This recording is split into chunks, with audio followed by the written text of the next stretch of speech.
Өңірде газбен қамту көрсеткіші 75%-ға жетті.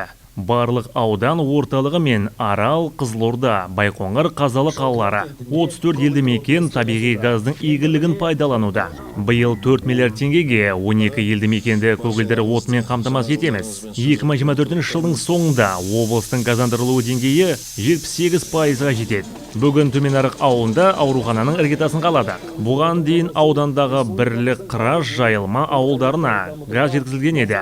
Бұл жолы Шалқиядан басқа Кейден, Құттықожа ауылдары да газға қосылады. Осылайша биыл аудандағы 45 мыңға жуық тұрғын табиғи газдың пайдасын көрмек деді аймақ басшысы. Іс-шарада аудан ардагерлері мен ауыл тұрғындары облыс әкімінің алғыс хатымен марапатталды. Мұнан бөлек ауданның Құттықожа, Кейден елді мекендеріне жүргізілген газ желісі іске қосылды. Облыс әкімі тұрғындарды құттықтап, ізгі тілек білдірді.